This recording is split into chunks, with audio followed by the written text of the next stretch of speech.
وخاتم النبيين وكان الله بكل شيء عليما إن الله وملائكته يصلون على النبي يا أيها الذين آمنوا صلوا عليه وسلموا تسليما اللهم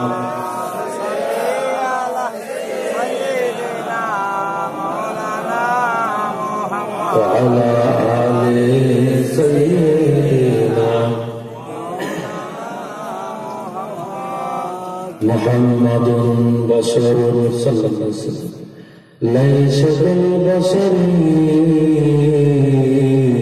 ياقوت حجر ليس كالحجر اللهم صل على سيدنا مولانا محمد وعلى آل سيدنا مولانا محمد प्यारे हाजिरीन मजलिस समस्त আমার দিন দরদি ইমানদার পরেজগার মুত্তাকিন ভাইরা আমার বাবাজিরা আল্লাহ তাবারক তাআলা আমাদের সকলকে যে জায়গাতে আমরা হাজির হয়েছি আপনার নবী আমার নবী দিন ও দুনিয়ার নবী আখিরি জামানার নবী নবীদের নেতা বিশ্ব নবী হুজুর পাক সাল্লাল্লাহু তাআলা আলাইহি ওয়াসাল্লাম ইরশাদ করেন এই জায়গাটা রিয়াজুল জান্নাত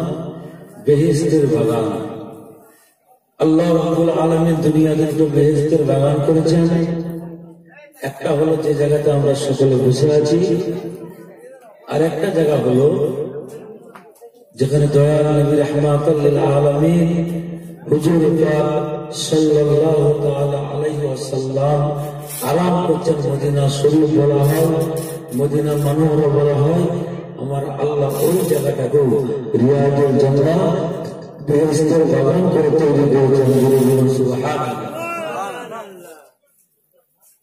তো কথা হলো দুনিয়াতে দুটো বেহেশতের বাগান আর আমরা যতগুলি আল্লাহর বান্দা বসে আছি আমাদের না গুনাহ আমরা প্রত্যেকে গুনাহ করেছি কি গুনাহ করেছেন তো না কেউ বলতে পারবেন তবে দুগুণা নিষ্পাপ মাসুম কেউ বলতে পারবেন আমরা গুনাহ করেছি তবে কম বেশি আমারও গুনাহ আছে হ্যাঁ আপনাদেরও গুনাহ আছে আমারও আছে কম বেশি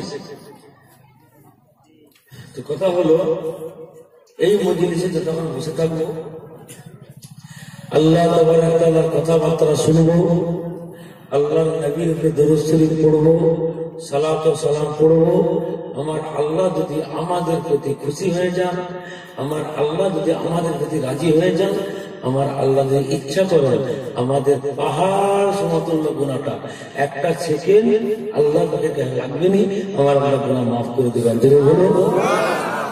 কথা ঠিক না আমার আল্লাহ পাক হচ্ছেন রহমানুর রহিম আপনারা সকলে জানেন আমার ছোট ভাই মরহুম এখন মরহুম বলতে হচ্ছে নাম ছিল আলহাজ মৌলানা সৈয়দ আবুল বাসা মারা যাওয়ার পরে মরহুম বলতে হয় মরহুম আলহাজ সৈয়দ আবুল বাসা আমার ছোট ভাই 33 বছর বয়স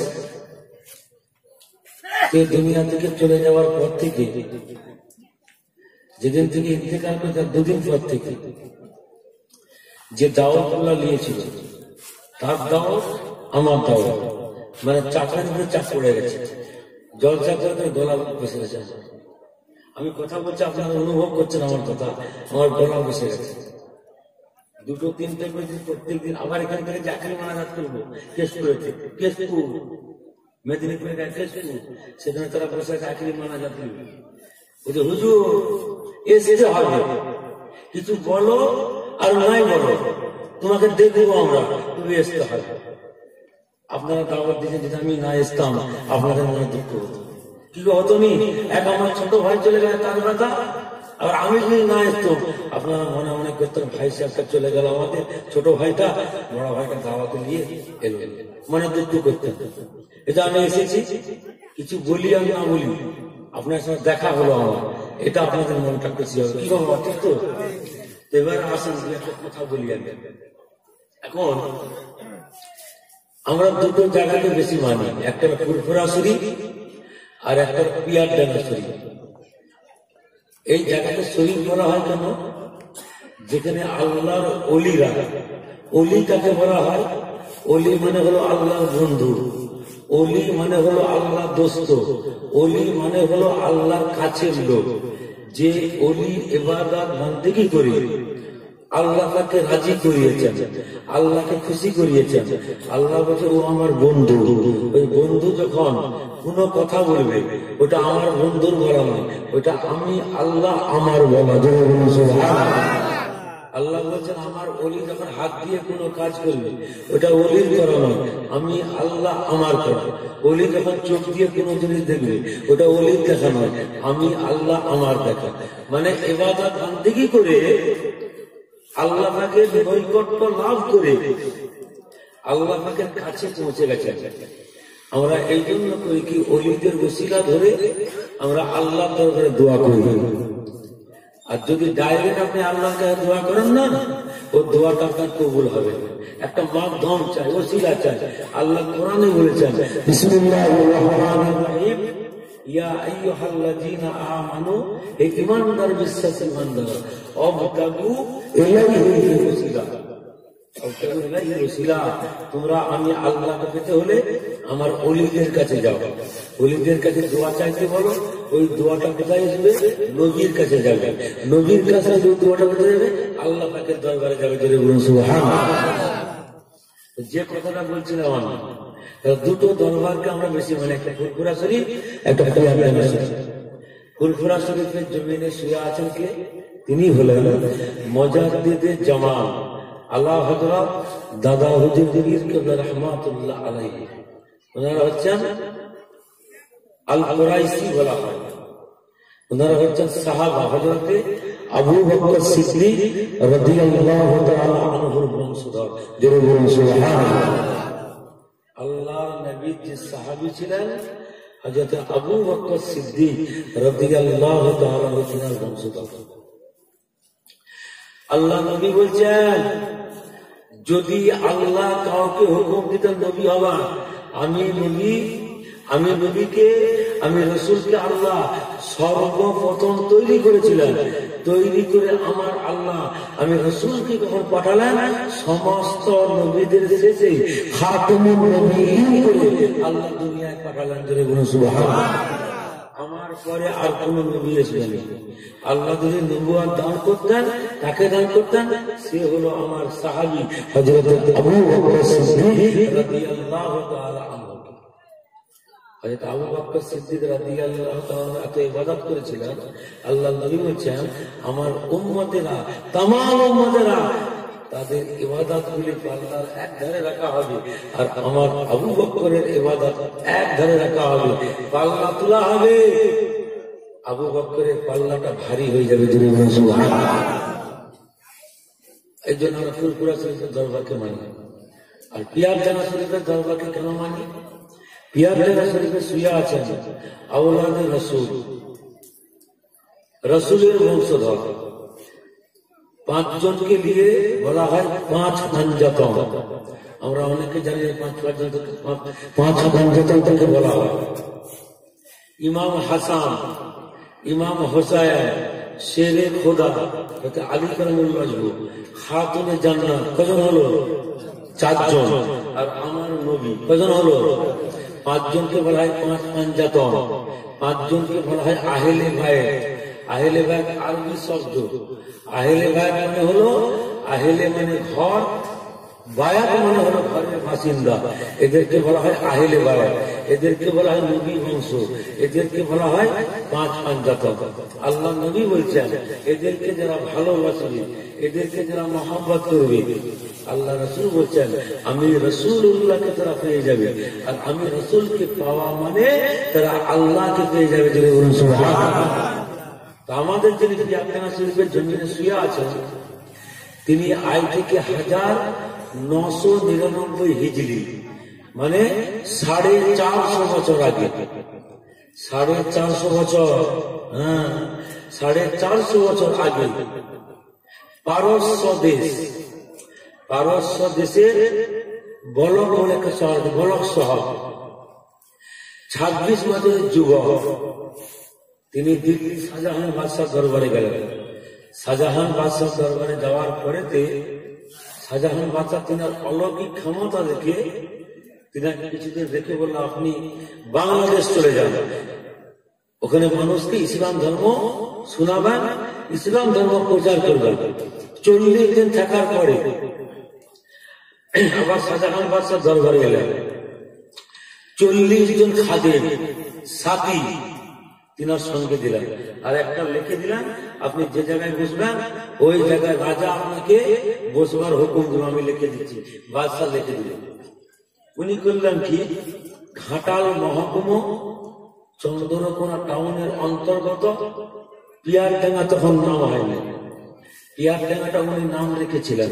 পিয়ারা বাগান ছিল, ডাঙ্গা এলাকা ছিল, ডাঙ্গা, পিয়ার ডাঙ্গা মানে মহব্বতের জায়গা, উনি নাম রেখেছিলেন। উনি বিয়ে করেছিলেন, আপনাদের খারাপ লাগেন তো, আমার বলা বসে গেছে, কিছু করার নাই। না আমিও সুর করে বাজ করতে জানি, হ্যাঁ বাবারে আমিও সুর করে বাজ করতে জানি, কিন্তু খারাপ লাগবে বুঝতে পারছি, কিছু করার নাই, আল্লাহর হুকুম হয়, তা আমি কি করবো। তো কথা হলো, উনি বিয়ে করেছিলেন খুস্তিগিরি থেকে যেতে হবে, ওইটা হলো আপনার বীরভূম এলাকা পড়ছে।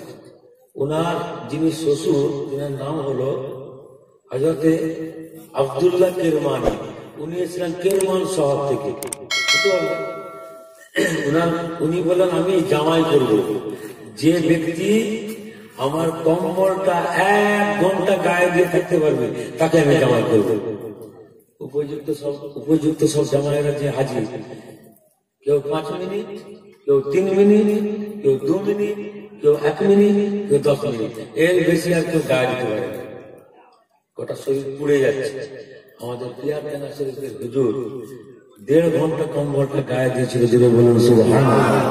আওলাদ রাসূল ছিলেন তো, উনি বলেন, আমার মেয়ের সঙ্গে আমি আমার জামাই করবেন, আমার মেয়ের সঙ্গে বিয়ে দেব। তো বিয়ে দিয়েছিলেন, 4টা সন্তান হয়েছিল। 4টা সন্তানের মধ্যে 3টা সন্তানকে ওই হুজুর বাপ ছেলেকে বরদোয়া করে মেরেছিল। একটা ছেলেকে মেরেছিল চন্দ্রকোনা টাউনের চন্দ্রক্ষেত্র রাজা, সেই বাদশার মেয়েকে, হিন্দু বাদশা ছিল, তার মেয়েকে বিয়ে করে বাদ্য বাজিয়ে ঘোড়া, হাতি, ও তার উপরে চেপে ছেলে, বউ, লোক লস্কর বাদ্য বাজিয়ে এসছে। হুজুর একটা ভাঙা ছোট্ট কুড়ে ঘরে বসে বসে যখন বাজনার আওয়াজ শোনা যাচ্ছে, মুরিদানদেরকে যেতে বাবা কিসের বাদ্য বাজছে, বলে হুজুর আপনার ছেলে আমাদের ভাইজান বাদশার মেয়েকে বিয়ে করে নিয়েছে। এই জবান থেকে, মুখ থেকে বলেছেন, আল্লাহ ওই ছেলের মুখ যেন না দেখতে হয়। আল্লাহ ছেলে যেমন ওখানে থাকে, আঙুলটা বাড়ি দেখেছিলেন। আমার আব্বার মাজারের সামনে দেখবেন একটা উঁচু মাজার আছে পাথরের, হুজুরের ছেলের মাজার, হুজুরের ছেলের স্ত্রী তার বউ মায়ের মাজার, ছেলে বউয়ের সঙ্গে বাদশাদের লোক লস্কর পাঠিয়েছে তাদের মাজার। তার পিছনে দেখবেন যেন হাতির বড় বড় কবর, হাতির কবর, ঘোড়ার কবর, উটের কবর, এখন পর্যন্ত তার পাথরের পিয়ারডাঙ্গা শরীফের জমি আছে। আল্লাহ পাক বলেছেন, ইত্তাকু ফিরাসাতাল মুমিনি ফাইন্নাহু ইয়ানজুরু বিনুরিল্লাহি তাআলা। আল্লাহ বলেছেন, আমার ওলিদেরকে ভয় করো, কেননা তারা আমার নূরের ভিতর থেকে তামাম দুনিয়াটা দেখতে পায়। যদি বলো সুবহানাল্লাহ। আল্লাহর ওলি দেখতে পেলেন, মুরিদানদেরকে জিজ্ঞাসা করলেন যে আমার ছেলে বাদশাহ মেয়েকে বিয়ে করে দিয়েছে, আমি একটা ফকির লোক, আল্লাহ ছেলের মুখটা দেখতে হবে। একটা ছেলে তো বরদোয়া করে মারলেন, আর একটা ছেলে বন্যা, চারদিকে বন্যা, একটা এরকম ভাঙা দেওয়াল ছিল, 3 ফুট দেওয়াল, সে দেওয়ালটাই বসে বসে, দেওয়াল আমার আব্বা, আমার তিনি হুকুম করছেন, তিনি হুকুম করেছিলেন, এই দেওয়াল, ভাঙা দেওয়াল কি আমাকে দিয়ে চল। ভাঙা দেওয়ালের কোন শরীরের মধ্যে আত্মা নাই, রুহু নাই, জান নাই, সে কখনো চলে? পীর হুকুম করেছেন, ভাঙা দেওয়া চলছে, তারই আমি আওলাদ, তার বংশধর, তোকে আমি হুকুম দিচ্ছি, তুই আমাকে উড়িয়ে চল। ভাঙা দেওয়াল উড়িয়ে গেল, ইনি মরা কবার করে বাপ দেখছে, ছেলে তো আমার চুল বেড়ে যাচ্ছে।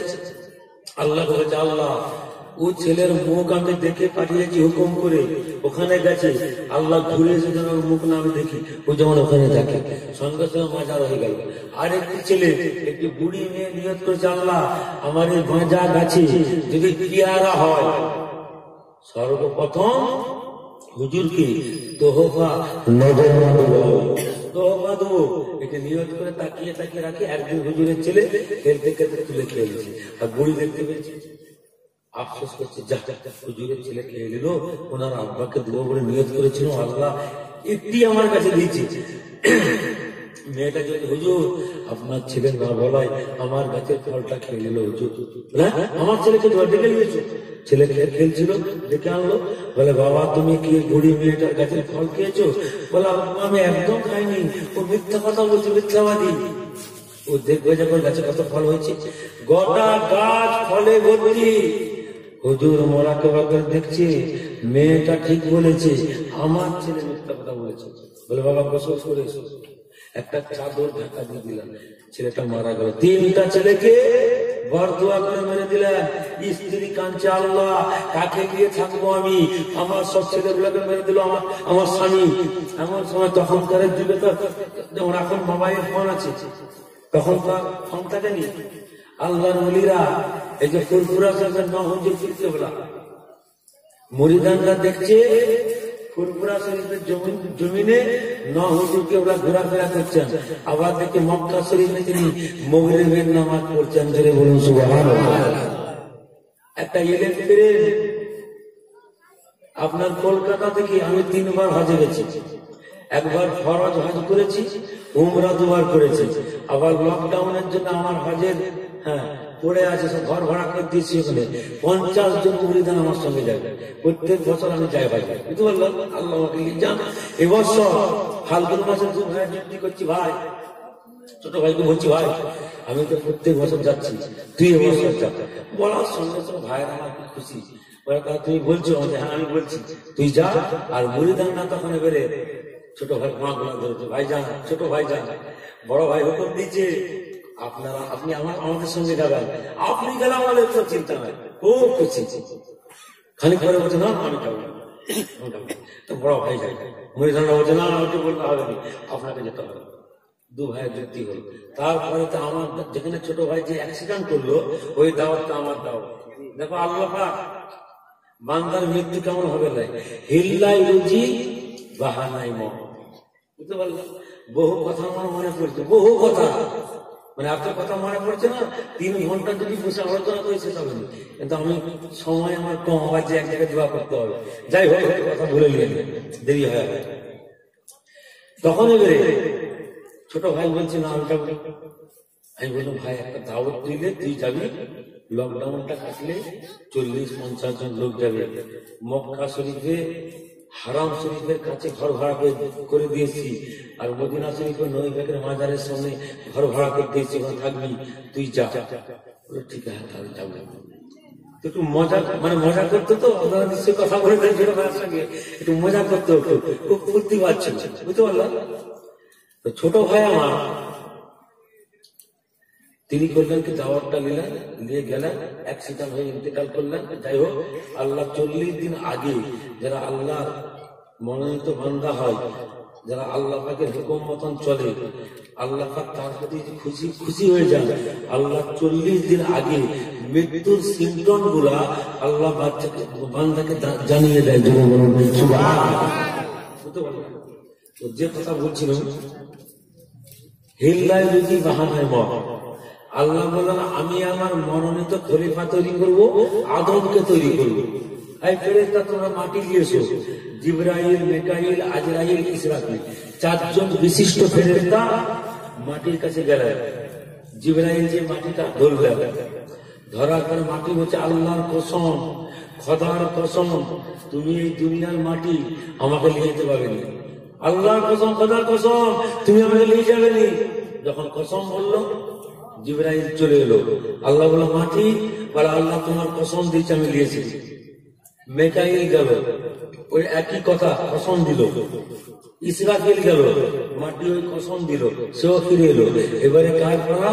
তিনি হলেন মালিকুল মউত আজরাইল আলাইহিস সালাতু ওয়াস সালামের ডিউটি। আজরাইল যে মাটিটাকে মোটা করে ধরলো, মাটি বলছে আল্লাহর কসম, খোদার কসম, তুমি আমাকে নিয়ে যাবে নি। বলে তুই যার কসম দিচ্ছি সেই আল্লাহ আমাকে হুকুম করেছে, তার হুকুম তামিল করতে হবে, আমি তোকে ছাড়বো না। বলে মোটা করে লিখে আল্লাহ দরবারে হাজির। আল্লাহ বলে জানটা শক্ত আছে, এই জান কবজ করতে পারবে। আল্লাহ বলে তোমাকে দায়িত্ব দিলাম, তোমাকে জানকে কবজ করতে হবে। বলে আল্লাহ তুমি যে দায়িত্বটা দিলে না, আমি যখন ওই লোকটা জান কবজ করতে যাব, তার আত্মীয় স্বজন, তার ছেলে মেয়ে, তার পাড়া প্রতিবেশী তোমাকেও গাল দিবে, আমাকেও গাল দিবে। আল্লাহ বলল না, তোর গায়ে কাটা আঁচল লাগবে নি, আমার গায়ে লাগবে না। আল্লাহ জানটা কি করে বার করবো? বলে আমার ওই বান্দা মৃত্যু 40 দিন আগে আমি আল্লাহ তাকে একটা জ্বর দিয়ে দেবো। ডাক্তার দেখালে জ্বর ভালো হবে না, ওই জ্বর অবস্থায় তুই যে জানটা কবজ করবি, 5 জন মানুষ বিচার করবে এই লোকটা কি করে মারা গেল, লোকটা জ্বরে ভুগছিল, ইন্তেকাল করেছে। সকলে বলেন ইন্না লিল্লাহি ওয়া ইন্না ইলাইহি রাজিউন। মাঠে একটা লোক হাল করছিল, উপর থেকে চাং করে একটা আওয়াজ হলো, লোকটা কি করে মরলো? বজ্রঘাত করে লোকটা মারা গেছে। কি গো, এরকম একটা বাহানা হয়নি? মৃত্যুটা হবে বাহানা। আমার ভাই জলসা করতে গেল, গাড়িতে অ্যাক্সিডেন্ট হলো। বলে কি করে মারা গেল? তাহলে অ্যাক্সিডেন্ট হয়ে গেল। বুঝতে পারলেন? তাহলে হিল্লাই রুজি আমি যাবো, দাওয়াতে যাবো, কিভাবে আপনারা দাওয়াত করেছেন? অন্য একজনের লোকের বাড়িতে আমার দাওয়াত নাই, সেখানে জেল খাবো। হিল্লাই রুজি বাহানাই মত। বুঝতে পারলেন? প্রত্যেককে দুনিয়া ছেড়ে যেতে হয়। যে কথা বলছিলাম, তো হুজুর তিনারা আল্লাহর ওলিরা, কেবলা ফুরফুরা থেকে মক্কা শরীফে যে নামাজ পড়তেন, কি করে পড়তেন? ইলেকট্রিক কলকাতা থেকে 6.5 ঘন্টা লাগে জিদ্দা যেতে। জিদ্দা এয়ারপোর্ট পৃথিবীর সব থেকে বড় এয়ারপোর্ট, প্রত্যেক দেশের প্লেন সেখানে নামে। 6.5 ঘন্টা টাইম। তাহলে হুজুর পীর কেবলা তিনি কি করে গেলেন? একটা কেতাব আছে, তাসাউফের কেতাব, সেই কেতাবটায় লেখা আছে আল্লাহর ওলিরা তেনারা করতেন কি, এই দমটা, এই যখন নিঃশ্বাসটা ঢুকছে বেড়াচ্ছে না, এই দমটাকে বন্ধ করে দিয়ে তেনারা একটা দোয়া করতেন, ইয়া হাইয়ো ইয়া কাইয়ুম, ইয়া হাইয়ো ইয়া কাইয়ুম। এইটা যখন দমটা বন্ধ করে দিয়ে করতেন না, 3 সেকেন্ড 2 সেকেন্ড এটা বন্ধ হয়ে গেল দমটা, আর এই দোয়াটা করতেন।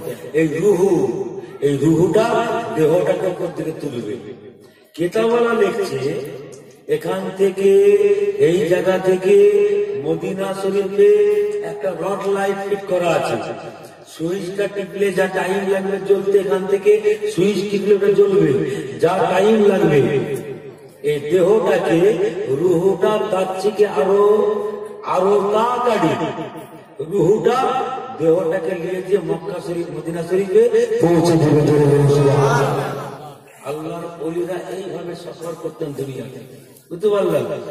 তো হুজুর করেছেন কি, আমাদের পিয়ারটাঙ্গা সেন্টারে হুজুর, তিনার স্ত্রী কাঞ্চা, ওনার বাপ মোরাকে বাহালকে বুঝতে পেরে পিয়ারটাঙ্গা এসে বলছে, মা কি হচ্ছে না? হুজুর আপনার জামাই 3টা ছেলেকে মেরে দিয়েছে ভরদোয়া করে, আমি কাকে দিয়ে থাকলাম। আল্লাহর ওলি করলেন কি, হুজুরের শ্বশুর করলেন কি, জামাই 3টা ছেলেকে মেরেছে, একটি সন্তান আছে, একেও মেরে দিবে। রাগী পীর সাহেব ছিল, জালালি পীর সাহেব ছিল, তিনি করলেন বেটিকে বললেন, মা তুমি আমার কাছে এসো, তোমার পিঠটা আমি বাপের পিঠে ঠেকাও। পিঠে যখন বাপের ঠেকালো, দোয়া করলো, বললো মা আমার জামাইয়ের যে জালালি ফায়েজটা ছিল না, আমি সলভ করে লিখছি, টেনে লিখছি, যতক্ষণ না আমার জামাই যতই ঘর দোয়া করুক আর মারতে পারবে না, আমার আল্লাহ যদি মারেন তবে এই ছেলে মরবে। ওই ছেলে থেকে আমাদের হুজুর থেকে ওই ছেলে পর্যন্ত, মানে আওলাদ থেকে আমাদের পর্যন্ত 12-20 চলছে, জোরে বলুন সুবহানাল্লাহ। আর ওই হুজুর থেকে একদম নবী পাক পর্যন্ত, আমাদের পর্যন্ত 38-20 চলছে, জোরে বলুন সুবহানাল্লাহ। কথা হলো আওলাদের রাসূল ছিল আমার ছোট ভাই, তিনি শহীদি হালে দুনিয়া থেকে বিদায় নিলেন বৃহস্পতিবার দিনগত শুক্রবারের রাত। আর যে রাত্রিতে আল্লাহ নবী মেরাজের আল্লাহ পাক নিয়ে গেছিলেন, রসুলের মেরাজ হয়েছিল, আল্লাহ রসুলকে ডেকেছিলেন। আপনারা পিয়ার ডাঙ্গা থেকে আমাকে ডেকেছেন, আমি আপনাদের নিয়ে এসেছি। আল্লাহ নবী নিজে জাননি মেরাজ করতে। মৌলানা সাহেবরা ভুল কথা বলে যে আল্লাহ নবী মেরাজে গেছিলেন। না, আল্লাহ রসুলকে দাওয়াত করেছিলেন, রসুলের মেরাজ হয়েছিল, আল্লাহ ডেকেছিলেন, সেই জন্য রসুল্লাহ মেরাজে গেছিলেন। যদি বলুন সুবহানাল্লাহ। যখন আল্লাহ নবী মেরাজে গেলেন, মেরাজে যাওয়ার ঘটনা অনেক বড়।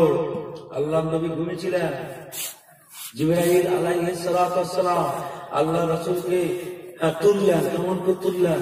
ইয়া রাসূলুল্লাহ, ইয়া হাবিবাল্লাহ, হুজুর আপনি ঘুমাচ্ছেন, ঘুম ভেঙে দিলেন, ফেলে ঘুম ভেঙে দিলেন না, অত বড় সাহস আল্লাহ দেননি। আল্লাহ নবী ঘুমিয়ে আছেন, ফেরেশতা করেছে কি তার জিহ্বা মোবারক, ফেরেশতার জিহ্বা মোবারকটাকে বার করে আল্লাহ নবীর পায়ে সুরসুরি দিচ্ছেন, জিহ্বা বার করে নবীর পায়ে সুরসুরি দিচ্ছেন।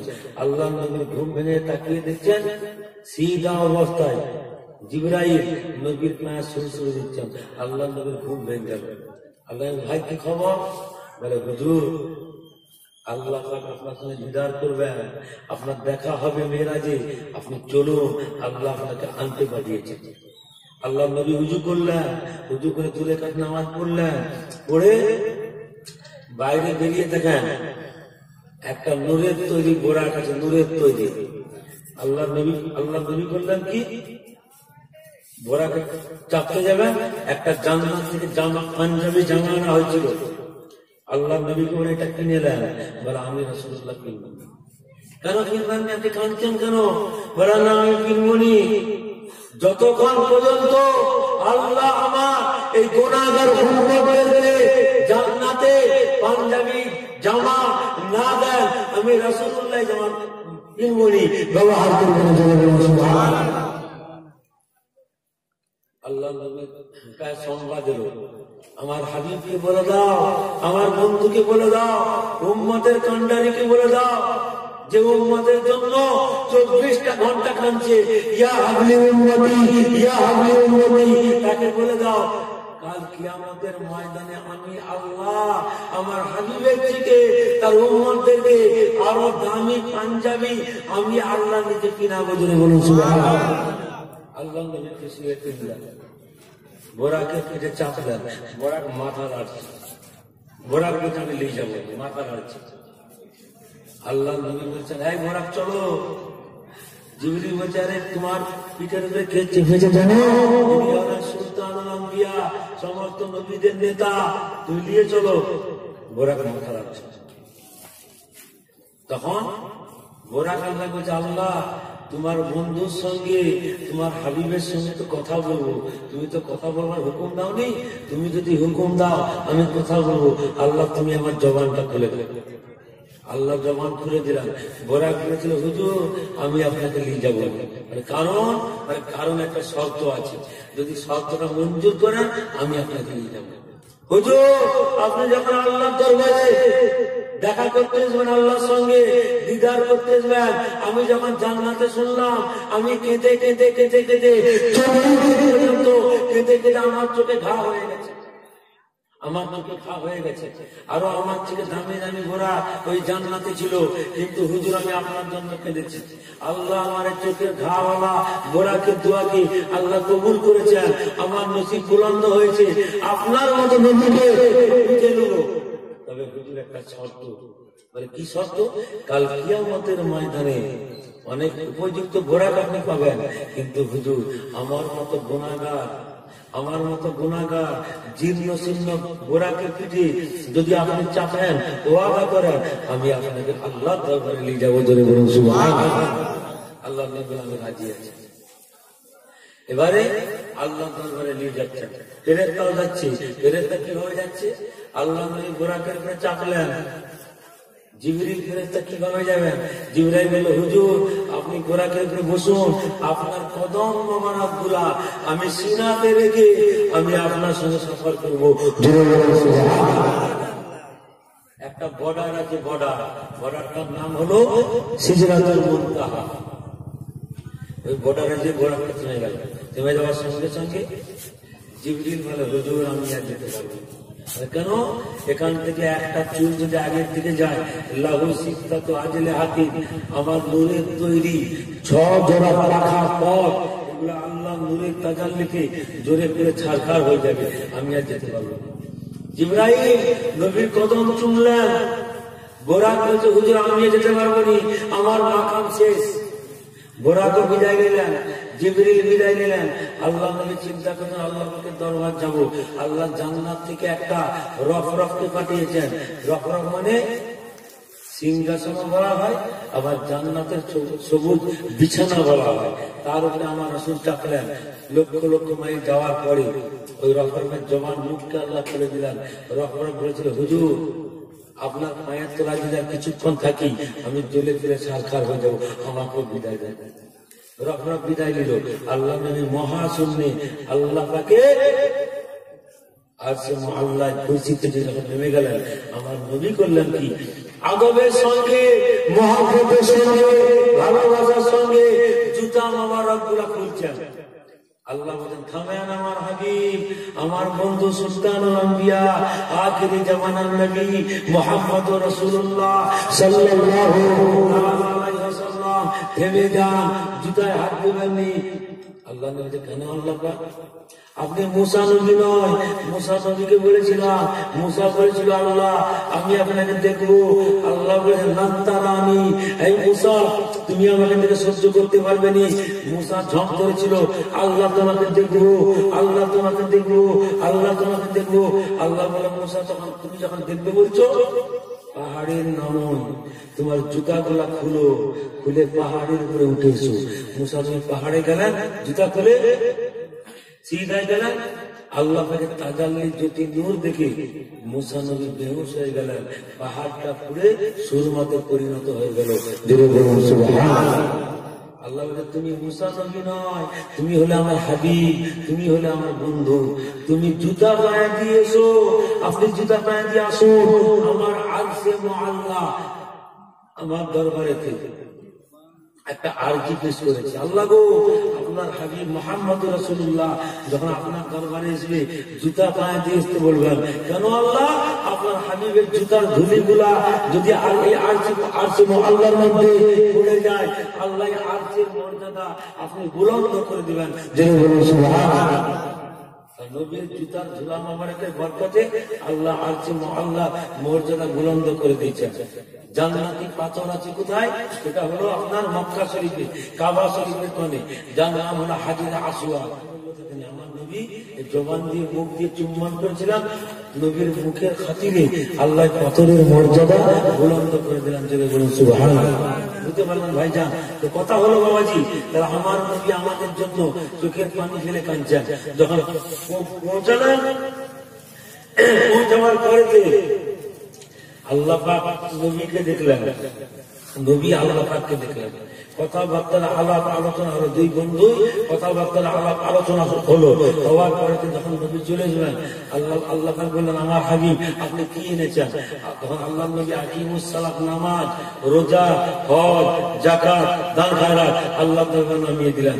আল্লাহ খুশি হয়ে বললেন, আমার হাবিব আপনি আমাকে দেখলেন, আমি আপনাকে দেখলাম, জান্নাত দেখালাম, জাহান্নাম দেখালাম, সমস্ত নবীদের ইমামতি আপনি করলেন। তারপরে সমস্ত নবীদেরকে ইমামতি করে মুসা নবীর সঙ্গে, ঈসা নবীর সঙ্গে, সুলাইমান নবীর সঙ্গে, প্রত্যেকটা নবীর সঙ্গে আরশে মুআল্লা এবার দেখা হয়েছে। আপনার আপনি দেখা করেছেন। আমার হাবিব, আমার বন্ধু, আপনি যেতে কষ্ট পাচ্ছেন না আপনি তো খুশি আছেন? আল্লাহ নবী বলেন, আল্লাহ পাক আমি খুশি নয়। কেন খুশি নয়? না আমি এই জন্য খুশি নয়, আল্লাহ গো আপনাকে আমি দেখলাম, আমি রাসূল দেখলাম, আর রাসূলকে আল্লাহ আপনি দেখলেন, কিন্তু আল্লাহ পাক আমার উম্মত গুলোতে আপনাকে দেখেনি। আপনাকে দেখতে খুশি হইত। আল্লাহ বলেন 50 ওয়াক্ত নামাজ দিলাম। এই 50 ওয়াক্ত নামাজ যখন আপনার উম্মতেরা পড়বে, আমি আল্লাহর সঙ্গে তার দিদার হয়ে যাবে। যদি বলুন সুবহানাল্লাহ। আচ্ছা বাবাজি বলুন তো দেখি, 5 ওয়াক্ত নামাজ আমরা পড়তে পারিনি, আর 50 ওয়াক্ত নামাজ পড়তে পারতো? আল্লাহ নবী যখন শুনলেন, আল্লাহ বলছেন, যখন নামাজে নিয়ত করে তোমার উম্মতের দাঁড়াবে, আমি আল্লাহর সঙ্গে নামাজেতে মেরাজ হয়ে যাবে। যেটা বলে সুবহানাল্লাহ। আল্লাহ নবী খুশিতে 50 ওয়াক্ত নামাজ নিয়েছেন। রাস্তায় মুসা নবীর সঙ্গে দেখা, মুসা নবী বলছে, হুজুর আল্লাহ কি দিলেন? 50 ওয়াক্ত নামাজ দিয়েছেন। বলে হুজুর ঘুরে যান, আপনার উম্মত করতে পারবেন। কত দূরের রাস্তা, একবার দুবার তিনবার করে কবার করতে ছিল 9 বার। আচ্ছা আল্লাহ জানতেন তো যে আমার হাবিব একবার দুবার করে 9 বার ঘুরে দিয়ে 5 লং 45 ওয়াক্ত নামাজ আমি আল্লাহকে মাফ করতে হবে, কিন্তু আল্লাহ জানতেন নেই। তাহলে আল্লাহ কেন বললেন নি আমার হাবিব আমি আল্লাহ 50 ওয়াক্ত নামাজ দিয়েছি, আপনি একবার এলেন 5 ওয়াক্ত নামাজ মাফ করলাম, আপনি আরো আমার কাছে এসলেন মোট 9 বার, 45 ওয়াক্ত নামাজ মাফ করতে হবে, আপনাকে আর আসতে হবে না। আমি আল্লাহ একবারে 45 ওয়াক্ত নামাজ মাফ করে দিলাম। এটা আল্লাহ বলতেন না কেন? আল্লাহ চেয়েছিলেন আমার হাবিব বারে বারে বারে বারে আমি আল্লাহর কাছে এসে আমি আল্লাহ আমার হাবিবের চেহারা মোবারকটা দেখব, আর আল্লাহ হাবিবও চেয়েছিলেন আমি আল্লাহকে নামাজ দেখবো। জোরে বলুন সুবহানাল্লাহ। এই জন্য আল্লাহ ঘুরিয়েছিলেন। বুঝতে পারলাম তো কথা হলো বাবাজি। যাই হোক, আল্লাহ আমাদেরকে নেক আমল করবার তৌফিক দান করে। একটা আলেমকে বসে করে ওয়াজ করা মানে গুনাহ হবে, যত পীরের আওলাদ হয়ে গেল, এই হচ্ছে একটা আলেম, আলেমের কদর করতে হয়। আল্লাহ নবী বলেছেন যারা এলেম শিক্ষা করেছে তারা বলে মুসলিম অমুসলিমান, এলেম শিক্ষা করা ফরজ, আর যারা আলেম হয় তাদের সম্মান করতে হয়। যাই হোক, আমি ছোট ছোট করে একটু দোয়া করে দিই নাকি, ছোট করে দোয়া করে দেবো। তাহলে সকলে একটু হাত তুলুন। আল্লাহুম্মা আমিন।